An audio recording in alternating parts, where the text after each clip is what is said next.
not been resolved thoroughly, there are several recommendations, and the most frequently cited recommendation is 0.70. But there are reasons to believe that that's not really a justifiable citation, and I'll encourage you to check out the corresponding blog entry that I have on Cronbach's alpha, which I'll put a link to in the summary of this video, and you can check out. I'll have references there, and you can use references as well as additional information to help you interpret a Cronbach's alpha estimate and to justify whether it's good or not. Here are the item statistics. So they all have means roughly in the same ballpark because they're all scored on a 1 to 5 Likert scale. And we can see the standard deviations are all roughly the same, and that's why the two measures of estimate of reliability are corresponding. In the vast majority of cases, you'd want to use the first Cronbach's alpha here on this side of the table. Then we get the inter-item correlation matrix, which is very useful if you really truly want to understand your scale. And we can see the correlations are really not that high, and I actually chose this scale specifically because I knew that was the case. And we can see that, for example, the intercorrelation between item 15 and item 5 is actually negative 0.025. Theoretically, all these items should be intercorrelated with each other positively because they're all measuring supposedly the same thing, which is externally oriented thinking. But these pattern of correlations are suggesting it's not really the items are not really totally measuring the same phenomenon. Usually I like to see the correlations at the item level in the 0.3 range. If you get a lot of correlations in the 0.3 to 0.5 ballpark, you're going to get usually a pretty good scale. And in this case, we can see a lot of the correlations are not, and not coincidentally, we have an internal consistency reliability of only 0.650, which does not meet the minimum criterion of 0.70, and arguably there should be even higher criterion like 0.8 or 0.9. In some cases, you want reliability as high as that. As I mentioned, check out the website that I've got on this, or the web page. After you look at your correlations and you want to see all nice positive correlations, you should look at the item total statistics, and in particular the corrected item total correlations. What are these? These are basically the correlation between the item and a composite score of all the other remaining items.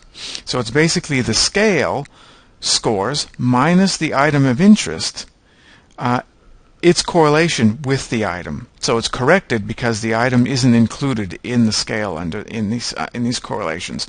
So we can see that we've got a nice high correlation of 0.55 between item 19 and the externally oriented thinking scale, which excludes item 19. But then we've got some really low correlations here, like item 15, not surprisingly, only has a corrected item total correlation of 0.146. And I'm not surprised by that because, well, there's a negative correlation for one of, it's a pretty minor correlation. It's not very big, but it's still not what you expect to see in a good scale. We've got a negative 0.025, and then it's coming out as a very poor corrected item total correlation.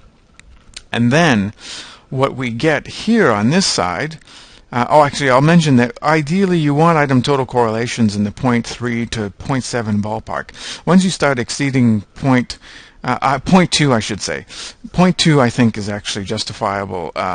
You wouldn't want to go lower than 0.2. So anywhere between 0.2 and 0.7, and I'll give some references to help you support using that criterion. I think the proof in the pudding is here. By using 0.229 as the corrected item total correlation here is for item 5, the Cronbach's alpha is 0.645. And the Cronbach's alpha originally was 0.650.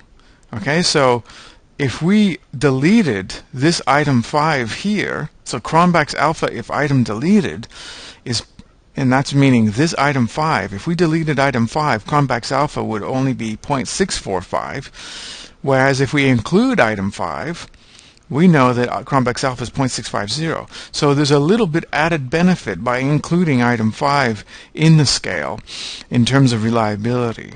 And the corrected item total correlation is only 0.23, so roughly 0.2. Once you start going lower than 0.2, in most cases, you'd be doing yourself a disservice by including the item. And in fact, for item 15, we can see a corrected item total correlation of only 0.146. And SPSS is telling us in this last column that if we deleted this item 15, Cronbach's alpha, based on the remaining items, would be 0.66, which exceeds the initial estimate of reliability of 0.650. Okay, so this is why I chose this this sample, these data, is because it actually was telling us something quite interesting, that we should actually delete this item 15. Alright, so in summary, corrected item total correlations between 0.2 and 0.7. Once you start exceeding 0.75, I suspect you're actually measuring something kind of redundant. The item itself is measuring the whole scale nearly. And the corrected item total correlations, you're hoping not to see any alphas higher over here than the initial estimate above over here. But if you do see them, then you're getting a suggestion that you should delete some items.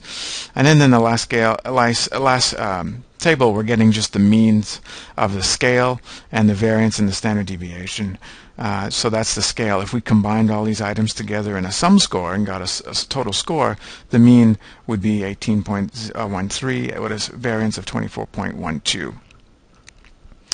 Alright, well, I encourage you to check out the corresponding web page I've got for this, and I'll put a link to it, and I'll give you a bunch of references to help you cite what you're doing in your analysis, rather than just relying upon me and this YouTube video. Hope you learned something, and I'll catch you next time.